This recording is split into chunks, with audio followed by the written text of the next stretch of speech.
À l'Épanche sur Vologne, on préfère ne pas commenter l'affaire du petit Grégory. L'énième relance de l'affaire Grégory, là, que vous entendez. C'est vrai. C'est dans ce village que l'enfant habitait. Et sa photo, à la une des journaux, ravive de mauvais souvenirs. Franchement, ça sert à rien de remuer la plaie, quoi. Hein, il est décédé, maintenant il est décédé, il a eu quoi? Il aurait 30 ans passé. Ouais. Donc autant le laisser reposer en paix, quoi. Et vous, madame, vous pensez que ça va finir un jour, cette histoire? Non. Pourquoi? Parce qu'ici, ils ont un tempérament de ne pas dévoiler, alors ça finira jamais. Hein. Pourtant, de récentes auditions de témoins et une nouvelle analyse des lettres de menaces envoyées aux parents font naître un espoir. 36 ans après, la Vologne va-t-elle livrer ses secrets? C'est ici que le petit de 4 ans avait été retrouvé, ligoté et noyé.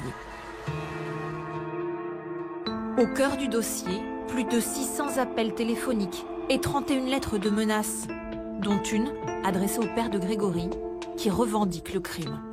J'espère que tu mourras de chagrin, le chef. Ce n'est pas ton argent qui pourra te redonner ton fils. Voilà ma vengeance, pauvre con. Grâce à l'analyse de l'écriture, les enquêteurs identifient dès novembre 1984 un premier suspect, le cousin germain du père de Grégory, Bernard Laroche. Mais faute de témoignages, il est finalement libéré, laissant les parents Villemain à leur question. Il faut qu'on sache vraiment qui c'est qui a écrit la lettre et qui c'est qui a tué le petit. Les soupçons se portent ensuite sur la mère de Grégory, Christine Villemain. Des collègues de travail l'auraient vu poster des lettres le jour du crime. Elle serait le fameux corbeau. Tout le monde s'est emballé. C'était la mère, c'était beaucoup plus porteur au niveau médiatique. Pardonnez-moi l'expression, mais c'est vrai. Donc la presse, il y avait des articles de presse, elle était matraquée. Il y a eu un matraquage innommable à son encontre. Une fausse piste, puisque la cour d'appel de Dijon innocente la mère de Grégory en 1993. Pendant 24 ans, l'enquête piétine. Les analyses ADN ne donnent rien.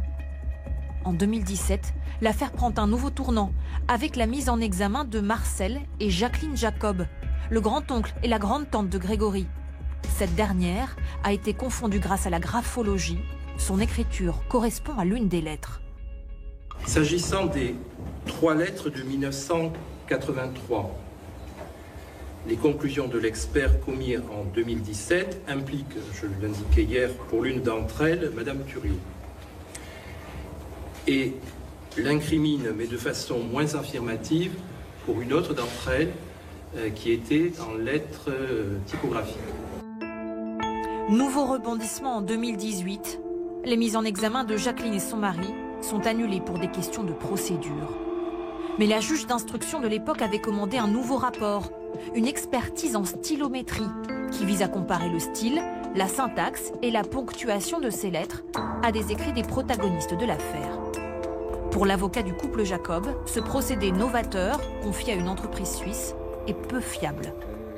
Il y a 2 écueils au cas d'espèce. Le premier, c'est qu'on compare des écrits extrêmement brefs, les lettres du corbeau et notamment la lettre de revendication, qui ne font que quelques mots tout au plus. Deuxième écueil, tous les gens qui ont été soumis, ils habitent peu ou prou dans un rayon de 10 km².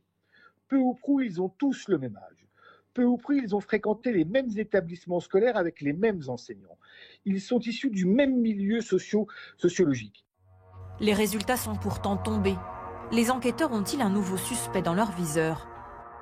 Si les protagonistes de l'affaire n'ont pas été convoqués, d'anciens voisins et des membres de l'entourage familial ont été à nouveau auditionnés. L'avocat de Jacqueline Jacob se dit surpris. Il faut quand même rappeler que des milliers de témoins ont déjà été entendus et pour certains à de multiples reprises dans ce dossier.